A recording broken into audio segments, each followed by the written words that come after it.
ಮಹಿಳೆಯರು ಸ್ವಾವಲಂಬಿ ಬದುಕು ಕಟ್ಟಿಕೊಳ್ಳಲು ಅನುಕೂಲವಾಗುವಂತೆ ಮಹಿಳೆಯರಿಗೆ ಉಚಿತ ಹೊಲಿಗೆ ಯಂತ್ರ ವಿತರಣೆ ಕಾರ್ಯಕ್ರಮಕ್ಕೆ ಹುಬ್ಬಳ್ಳಿಯಲ್ಲಿ ನಿನ್ನೆ ಕೇಂದ್ರ ಸಚಿವ ಪ್ರಹ್ಲಾದ್ ಜೋಶಿ ಅವರ ಪತ್ನಿ ಜ್ಯೋತಿ ಜೋಶಿ ಚಾಲನೆ ನೀಡಿದರು.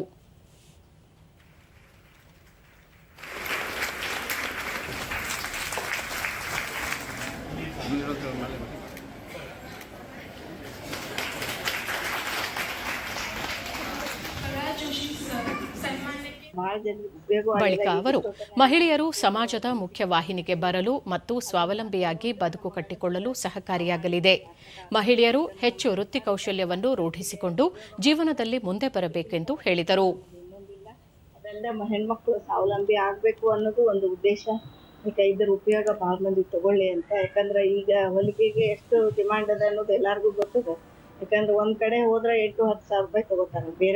ಬೇರೆಯವ್ರು ಹೊಲ್ಕೊಡೋದು ಬೇಡ, ಅವ್ರದವ್ರು ಹೊಲ್ಕೊಂಡ್ರು ಎಷ್ಟೋ ಅನುಕೂಲ ಆಗ್ತದೆ, ದುಡ್ಡು ಉಳಿತದೆ, ಉಳಿತಾಯ ಮಾಡಲಿ ಅನ್ನೋ ಉದ್ದೇಶದಿಂದ ಒಂದು ಮಾಡಿದೀವಿ.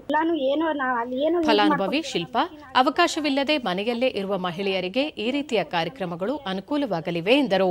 ಪ್ರಚಾರ ಆಗಿದೆ. ಈ ಒಂದು ಹಳ್ಳಿಗಳಲ್ಲಿ ಇರುವಂತ ಎಲ್ಲ ಹೆಣ್ಮಕ್ಳು ಈ ಒಂದು ಅವಕಾಶನ ರೂಪಿಸ್ಕೋಬೇಕಂತ ನಾ ಹೇಳಕ್ ಇಷ್ಟಪಡ್ತೀನಿ. ಆಟೋ ಹೊಡಿತಾರೆ. ಇನ್ನೋರ್ವ ಫಲಾನುಭವಿ ಪಾರ್ವತಿ ಕುಟುಂಬ ನಿರ್ವಹಣೆಗೆ ಹೊಲಿಗೆ ವೃತ್ತಿಯಲ್ಲಿ ತೊಡಗಿರುವುದಾಗಿ ತಿಳಿಸಿದರು.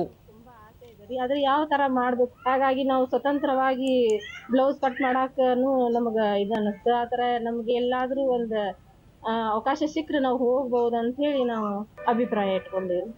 ಇದು ಮತ್ತೋರ್ವ ಫಲಾನುಭವಿ ರೇಖಾ, ಉಚಿತವಾಗಿ ಹೊಲಿಗೆ ಯಂತ್ರ ನೀಡಿರುವುದರಿಂದ ಸ್ವಾವಲಂಬಿ ಬದುಕು ಕಟ್ಟಿಕೊಳ್ಳಲು ನೆರವಾಗಲಿದೆ ಎಂದರು.